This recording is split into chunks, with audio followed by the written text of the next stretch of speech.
बिस्मिल्लाहिर्रहमानिर्रहीम अस्सलाम वालेकुम। कैसे हैं स्टूडेंट्स? उम्मीद है कि सब खैरियत से होंगे। लिसानुल हिसाब के नए लेक्चर के साथ हम मौजूद हैं। मेरे सामने है मैथमेटिक्स की 10th क्लास की book Khyber Pakhtunkhwa text book board Peshawar. Variation हमने स्टार्ट किया हुआ था और कंटिन्यूड प्रोपोर्शन मीन प्रोपोर्शन पे बात हुई। जिन स्टूडेंट्स को कंटिन्यूड मीन नहीं आता उनको मैं सजेस्ट करती हूँ, जो स्टूडेंट्स अभी से ज्वाइन कर रहे हैं या उनको समझ में नहीं आई तो मैं उन्हें सजेस्ट करती हूँ प्लेलिस्ट में जाइए और continued mean third fourth proportional का लेक्चर अच्छे से सुन के समझ के फिर इस एक्सरसाइज को कीजिएगा तो आपको ज़्यादा अच्छा समझ आएगा। और आज मैं स्टार्ट करने जा रही हूँ क्वेश्चन नंबर 6 को। तो 6 और 7 क्वेश्चन के लिए बताती चलूँ कि आपको चाहिए होगी प्रॉपर्टीज़ ऑन प्रोपोर्शन। तो जिन स्टूडेंट्स को प्रॉपर्टीज़ ऑन प्रोपोर्शन नहीं समझ आया हुआ तो वो पहले प्लेलिस्ट में जाए और फिर प्रॉपर्टीज़ ऑन प्रोपोर्शन को समझ के उसके बाद 6 और 7 क्वेश्चन के लिए आए, ठीक है? तो आपको ज़्यादा अच्छा समझ आएगा। चलिए जी स्टार्ट करते हैं। क्वेश्चन नंबर 6 में वो ये कहता है कि if A by B is equal to C by D. अगर आपके पास दो इस तरह से रेशोज़ दी जाएं ए बी सी डी और आपसे कहा जाए कि वो दोनों इक्वल हैं और आप ये प्रूव कीजिए ए सी प्लस यहाँ पे करेक्शन कीजिएगा बी है, ठीक है, B D whole divided by A C minus B D is equal to this one. अच्छा, आपको ये सब प्रूव करना है और आपको सिर्फ गिवन ये है कि ए बाई बी इक्वल है सी बाई डी के। जब आप प्रॉपर्टीज़ को समझ चुके होंगे तो फिर आप इस काबिल भी हो चुके होंगे कि एक प्रॉपर्टी है कंपोनेंटो डिविडेंडो प्रॉपर्टी, जिसमें न्यूमिनेटर में प्लस और डिनोमिनेटर्स में माइनस आते हैं और जिसमें numerator plus denominator whole divided by numerator minus denominator, ठीक है, ये मैच कर रहे हैं। इसी तरह से यहाँ पे भी numerator plus denominator numerator minus denominator. तो जो आपने प्रूव करना है उसको गौर से देखा करें कि हमने किस तरफ जाना है, फिर हम यहाँ से रास्ता बना लेंगे अपना, ठीक है?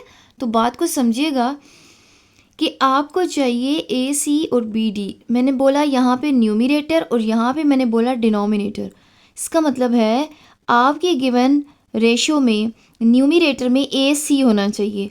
आप ज़रा गौर करें, ए के साथ सी चाहिए आपको, ठीक है, और इसको मैंने डिनोमिनेटर कहा, यानी बी के साथ डी चाहिए आपको, बी के साथ डी चाहिए, ए के साथ सी चाहिए, बी के साथ डी चाहिए। तो गोया सी बाय डी को आप मल्टीप्लाई करें बोथ साइड्स पे। इस बात को ज़रा पहले अच्छे से समझ लें, फिर मैं प्रॉपर क्वेश्चन को स्टार्ट लेती हूँ।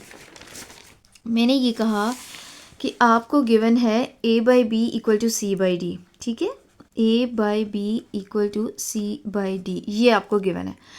तो आप अगर ए के साथ सी को मल्टीप्लाई करें, यानी ए के साथ सी मल्टीप्लाई हो और बी के साथ डी चाहिए तो बी को डी से मल्टीप्लाई करें, तो गोया आपने ख़ुद से सी बाई डी मल्टीप्लाई किया लेफ़्ट पे, तो ख़ुद से सी बाई डी को राइट साइड पे भी मल्टीप्लाई करेंगे, ठीक है। इक्वालिटी का ये रूल है कि अगर ऐड करते हैं तो दोनों साइड पे, सब्ट्रैक्ट करते हैं दोनों साइड्स पे, मल्टीप्लाई या डिवाइड करेंगे जो खुद से तो वो भी दोनों साइड्स पे। तो अब ये बन जाएगा ए सी बाई बी डी और राइट हैंड साइड पे बनेगा सी स्क्वायर बाई डी स्क्वायर। तो कंपोनेंट डिविडेंडो प्रॉपर्टी यूज़ करते हुए वो ये कहती थी कि अगर ए बाई बी इक्वल हो सी बाई डी के, यानी एक रेशो दूसरी रेशो के इक्वल हो, तो हम numerator plus denominator divided by numerator minus denominator कर सकते हैं। तो मैं अगर इस पर प्रॉपर्टी अप्लाई करूँ तो ये बनेगा numerator plus denominator whole divided by numerator minus denominator यानी बी डी, ठीक है। इसी तरह से राइट हैंड साइड पे भी numerator plus denominator whole divided by numerator minus denominator आ जाएगा। तो अब देखें, जो आपको प्रूव करना था A C plus B D divided by A C minus B D equal आ गया आपके पास उसके जो आपको प्रूव करना था? नहीं, वो तो नहीं आया। तो याद रखिएगा स्टूडेंट्स, कभी भी प्रूव दैट के क्वेश्चन में आप रट्टा नहीं लगाएंगे कि हमने सी बाई डी से मल्टीप्लाई करना है या पता नहीं ए बाई डी से मल्टीप्लाई करना है या जिससे भी। ये सब आपको पहले रफली चेक करना पड़ेगा, एक दो स्टेप्स लेके चेक करके। अगर तो प्रूव हो जाता है तो फिर तो आप सही जा रहे हैं, ठीक है, लेकिन नहीं प्रूव हो रहा तो आपको थोड़ी और प्रैक्टिस की ज़रूरत है। अब यहाँ स्टूडेंट्स परेशान हो जाते हैं जी कि पहले हमें कैसे पता चलेगा हमने सी बाई डी से मल्टीप्लाई करना है। तो बेटा ये आपको प्रैक्टिस से एक्सप्लेन हो जाएगा, समझ आ जाएगा। प्रैक्टिस आपको बताएगी कि आपको किस से मल्टीप्लाई करना पड़ेगा। इतनी सारी बातों में अगर मैंने 4 मिनट ले लिए हैं तो जब आप खुद से कर रहे होंगे तो आप तो किसी को समझा नहीं रहे होंगे, ठीक है। ये सिर्फ एक्सप्लेनेशन में इतना वक्त ले रहा है। आपने क्या करना है, सिंपल गिवन रेशोज़ को लेना है और सोचते जाना है कि इसको ये मैंने लेफ़्ट हैंड साइड को अपना जिसको प्रूव करना था उस इक्वेशन से लेफ्ट हैंड साइड को देखा कि मुझे ए के साथ सी चाहिए, बी के साथ डी चाहिए, इसलिए मैंने सी बाई डी लिया। लेकिन आप एक ही स्टेप आगे करने के बाद देख लेंगे कि आपको वो प्रूव नहीं हो रहा, तो आप उसको छोड़ दें। ऐसा ना हो कि ये सब आप नीट में कर रहे हैं और वहाँ पे गन बने। ठीक है, अब आप ज़रा एक और ट्राई कीजिए। मैंने जो प्रूव करना था उस इक्वेशन की लेफ़्ट हैंड साइड के लिए चेक किया, अब मैं ज़रा राइट हैंड साइड के लिए चेक करती हूँ। अब इस बात को समझें, गिवन वही है आपको कि a बाई बी इक्वल है c बाई डी के। ठीक है, अब ज़रा आप राइट हैंड साइड पे गौर करें। Numerator plus denominator divided by numerator minus denominator. आपको न्यूमिरेटर में चाहिए ए स्क्वायर, क्या आपके पास जो रेशियो है उसमें ए स्क्वायर है? नहीं, तो ए स्क्वायर के लिए क्या करना चाहिए? इसको ए से मल्टीप्लाई करना चाहिए। अच्छा, डिनोमिनेटर क्या चाहिए? बी स्क्वायर, यानी बी इंटू बी होगा तभी बी स्क्वायर बनेगा। अब मैंने खुद से क्या किया? ए बाई बी से मल्टीप्लाई किया, तो राइट हैंड साइड पे भी आप ए बाई बी से मल्टीप्लाई कर लें। अब इस पे ज़रा कंपोनेंट और डिविडेंडो प्रॉपर्टी अप्लाई करके मैं चेक करती हूँ। कंपोनेंट और डिविडेंडो प्रॉपर्टी में क्या होता है? न्यूमिरेटर यानी ए स्क्वायर प्लस डिनोमिनेटर यानी B square whole divided by numerator यानी ए स्क्वायर माइनस डिनोमिनेटर यानी बी स्क्वायर इक्वल टू, अब इधर भी प्रॉपर्टी अप्लाई करें। न्यूमिरेटर यानी A C plus denominator plus B D divided by numerator यानी A C minus denominator मतलब कि बी डी। अब देखिए ज़रा, जो आपको प्रूव करना है वो आ गया ना। आपको सिर्फ एक स्टेप लेके चेक करना होगा, और जब आ जाए तो फिर आप अपने क्वेश्चन को प्रॉपरली स्टार्ट कर लीजिएगा, जो कि वो ये कहता है कि अगर ए बाई बी इक्वल है सी बाई डी के, तो आप ये सब प्रूव करें।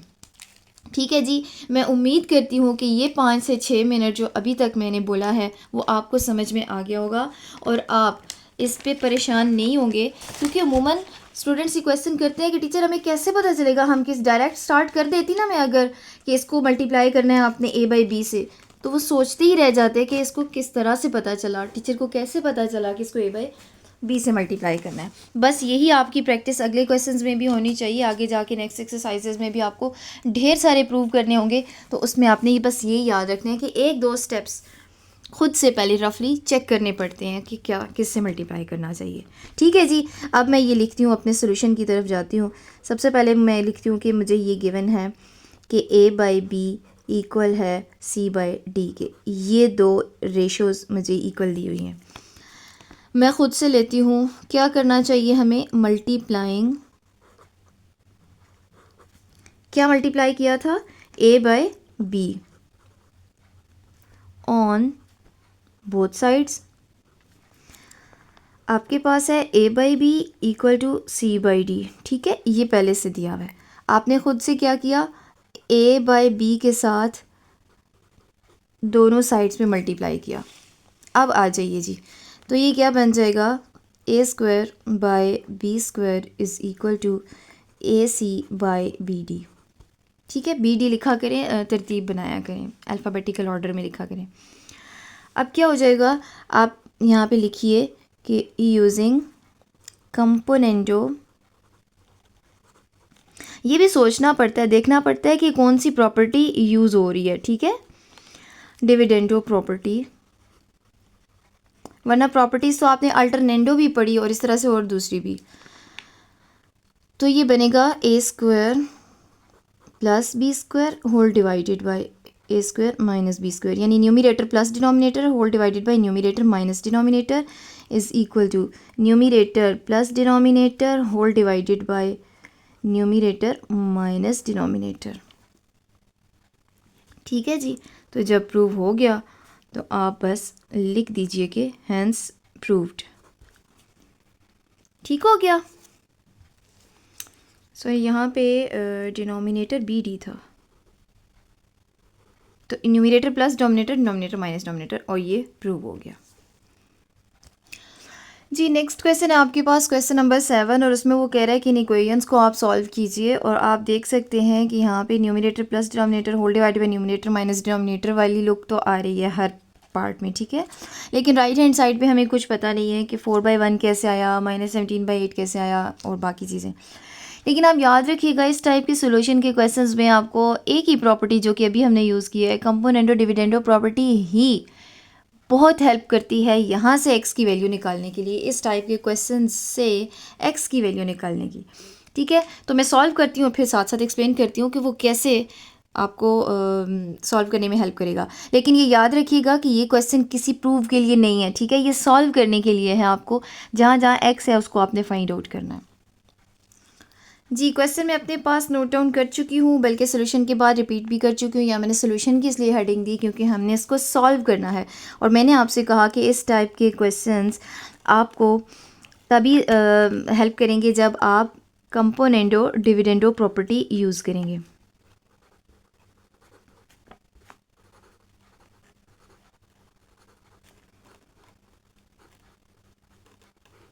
ठीक है, कंपोनेंडो डिविडेंडो प्रॉपर्टी क्या कहती है, मैं यहाँ पे लिख देती हूँ। That is if a by b is equal to c by d, then numerator plus denominator whole divided by numerator minus denominator is equal to numerator plus denominator divided by numerator minus denominator। अच्छा students, यहाँ पे ज़रा रुकिएगा और मेरी एक दो बातें ज़रा गौर से सुन लें। एक बात ये है कि जब आप कह रहे हैं कंपोनेंडो डिविडेंडो प्रॉपर्टी, तो अगर उसके साथ आप मेंशन कर देना प्रॉपर्टी क्या यूज़ कर रहे हैं, तो ये बहुत अच्छा इंप्रेशन होगा आपके एग्जाम्स के पॉइंट ऑफ व्यू से बता रही हूँ। मसलन अगर आपने सिर्फ ये भी कह दिया ना कंपोनेंडो डिविडेंडो प्रॉपर्टी, फिर तो ठीक है। लेकिन अगर आप प्रॉपर्टी नहीं लिख रहे या आधी लिख रहे हैं, सपोज़ आपने लिखा, मैंने अक्सर स्टूडेंट्स को देखा है वो कहते हैं जी कि यूजिंग कंपोनेंडो डिविडेंडो प्रॉपर्टी, और उसके बाद ये लिख रहे होते हैं। बेटा this is not the complete property. ये कैसे आया, इसके पीछे बैकग्राउंड बताना पड़ेगा आपको कि अगर ये दो रेशोज़ इक्वल हुई तब ये इस तरह से लिखा जा सकता है। ठीक है, मैंने बहुत सारे स्टूडेंट्स को, इवन टीचर्स को भी देखा, कोई ये गलती ही कर रहे होते हैं कि इनकम्प्लीट प्रॉपर्टी लिख रहे होते हैं। तो इनकम्प्लीट प्रॉपर्टी का कोई मकसद नहीं है। आपको कैसे पता कि a plus B by A minus B equal है c plus D by C minus D के? वो सिर्फ और सिर्फ उसी सूरत में मुमकिन है जब इस तरह से दो रेशोज़ इक्वल आएंगी।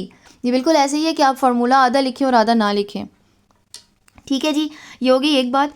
दूसरी इंपॉर्टेंट बात ये याद रखिएगा कि बहुत सारे स्टूडेंट्स को मैंने देखा है वो बोल रहे होते हैं नॉमिनेटर न्यूमिरेटर को। आप ज़रा कभी डिक्शनरी खोल के न्यूमिरेटर की स्पेलिंग देखिएगा, आपके लिए बहुत ज़रूरी है कि आप बोल क्या रहे हैं। ठीक है, तो प्रोनाउंसिएशन पे भी ज़रा गौर किया करिए। कल को आप किसी जगह टेस्ट देने जाएं, किसी के साथ बात कर रहे हो, तो आपकी कम्युनिकेशन स्किल्स को नोट किया जाएगा। ठीक है, तो आप नॉमिनेटर बहुत मैंने देखा है स्टूडेंट्स को गलत प्रोनाउंस कर रहे होते हैं, गलत टर्म यूज़ कर रहे होते हैं। एनीवेज, ये बातें बताना ज़रूरी समझती हूँ ताकि आपको आगे जाके हेल्प करें। चलिए जी, प्रॉपर्टी यूज़ करते हैं। और इस वक्त आप देखें कि ये ए है, ये बी है, ये सी है, ये डी है। A by B is equal to C by D, दो रेशोज़ आपस में इक्वल आई तो प्रॉपर्टी ये कहती है कि आप इसको, यानी कि numerator plus denominator is equal to numerator divided by numerator minus denominator equal to, फिर राइट हैंड साइड पे भी numerator plus denominator divided by numerator minus denominator लिखते हैं। तो इसके अकॉर्डिंगली ये आपके पास पूरा न्यूमिरेटर है। ठीक है, तो मैं इस न्यूमिरेटर को लिखूँगी plus denominator whole divided by again this numerator minus denominator is equal to, यहाँ पे numerator plus denominator divided by numerator minus denominator. ठीक है, ये राइट हैंड साइड पे मैंने अप्लाई कर दिया। अभी लेफ्ट हैंड साइड पे इसलिए नहीं की ताकि आपको मैं पूरा न्यूमिनेटर समझा दूँ।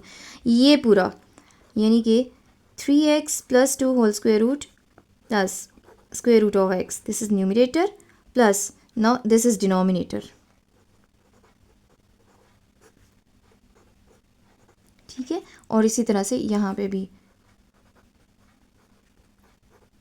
न्यूमिरेटर माइनस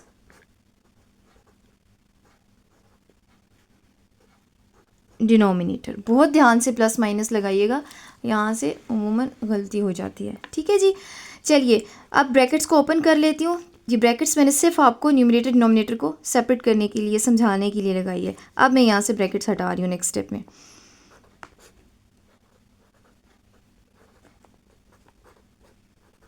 प्लस से कोई फ़र्क नहीं पड़ता, किसी भी टर्म पे प्लस अप्लाई होगा तो उसका साइन चेंज नहीं होता, ये आपको पता होगा। मैं उम्मीद करती हूँ कि 10th क्लास के स्टूडेंट को पता होगा। लेकिन ये भी आपको पता होगा कि माइनस साइन से हर टर्म के साइन पे फ़र्क पड़ जाता है। Negative square root of 3x plus 2 minus into minus is plus square root of x. And that is equal to 4 plus 1 is 5 and 4 minus 1 is 3. ठीक है जनाब, अब ज़रा न्यूमरेटर में चेक कीजिए, कुछ टर्म्स ऐड सब्ट्रैक्ट हो रही हैं, कैंसिल हो जाएंगी। इसी तरह से डिनोमिनेटर में भी कुछ टर्म्स ऐड सब्ट्रैक्ट होकर कैंसिल हो रही हैं। Now look at this, 3x plus 2 whole square root, 3x plus 2 whole square root plus this is twice of square root of 3x plus 2. ठीक है, divided by square root of x, square root of x. This is twice of square root of x. ठीक है, and now you can cancel out these two values. 2 into 2 divided by 2 is cancelled out, and we are left with 3x plus 2 whole square root divided by square root of x is equal to 5/3. ठीक है जी। अच्छा, अब ये ज़रा radical equations का case आ गया। आप cross multiplication कीजिए ताकि कम से कम डिनोमिनेटर्स ख़त्म हो जाएं। 3 मल्टीप्लाई हो जाएगा 3x plus 2 के साथ और 5 मल्टीप्लाई हो जाएगा स्क्वायर रूट ऑफ x के साथ। ठीक है, by cross multiplication. Now taking square on both sides ताकि ये स्क्वायर रूट के सिंबल्स कैंसिल हो जाएं। Taking square on both sides, 3 को भी स्क्वायर अलग से दे दें और 3x plus 2 को भी। पहले आप होल लिखना चाहें और नेक्स्ट स्टेप में 3 और इसको अलग स्क्वायर देना चाहें तब भी ठीक है, और मैं इसी स्टेप में दोनों को अलग ही दे देती हूँ ताकि मुझसे एक स्टेप और बच जाए मेरे पास। इसका फ़ायदा ये होगा कि स्क्वायर रूट के साइंस कैंसिल हो जाएंगे, जबकि इनके ऊपर स्क्वायर्स बाकी रह जाएंगे। 3 स्क्वायर इज़ 9 और बाकी रह जाएगा आपके पास 3x plus 2 and on the right hand side 5 square is 25 into x। अब यहाँ पे ब्रैकेट मेंशन करने की ज़रूरत नहीं है क्योंकि सिर्फ x अकेला है। ठीक है, कर भी दी तो कोई इशू नहीं है। ओपन करते हैं यहाँ से ब्रैकेट्स, 9 3 ज़र 27 x plus 9 2 ज़र 18 and that is equal to 25x. Now solving this equation, 27x minus 25 को शिफ्ट कीजिए ताकि x की टर्म्स x के साथ सॉल्व हो जाएं और 18 को राइट हैंड साइड पे बेशक ले जाइए, -18 हो जाएगा। Now this is 2x is equal to -18 and dividing 2 on both sides we are left with x is equal to -18/2 and this implies that x is equal to -9. अब यहाँ पे ज़रा आप गौर कीजिएगा कि क्वेश्चन था आपके पास, इसको सॉल्व करें। ठीक है, तो आपको याद होगा यूनिट नंबर 1 में भी जब हम क्वाड्रेटिक इक्वेशन सीख रहे थे तो हमने देखा कि सॉल्व वाले क्वेश्चंस में हमेशा एंड में सोल्यूशन सेट लिखा जाता है। ठीक है, तो आप फाइनली एक स्टेटमेंट लिख दें कि so the solution set is equal to -9। तो सोल्यूशन सेट लिखना मस्ट है। ठीक है, जब आपको इक्वेशन दी हुई हो और आपको कोई x y वेरिएबल जो भी है गिवन हो उसको वैल्यू फाइंड करनी है तो आप ज़रूर उसके लिए सोल्यूशन सेट लिखा करें। ठीक हो गया जी। अब देखिए नेक्स्ट 2 पार्ट्स भी बिल्कुल इसी तरीके से हैं और किसी में आपको रेडिकल के साइंस दे दिए जाएंगे, किसी में वैसे ही ब्रैकेट्स होल स्क्वायर या कुछ भी दे दिया जाएगा, होल क्यूब भी दे सकता है, कोई इसमें परेशान नहीं होना। नेक्स्ट 2 पार्ट्स को मैं इंशाल्लाह अगली वीडियो में कवर करती हूँ। मेरे ख्याल से काफ़ी लेंथी हो गया है। यहाँ तक किसी भी किस्म का कोई भी क्वेश्चन कोई भी क्वेरी हो आप कमेंट सेक्शन में ज़रूर पूछिएगा। नेक्स्ट वीडियो तक अल्लाह हाफिज़।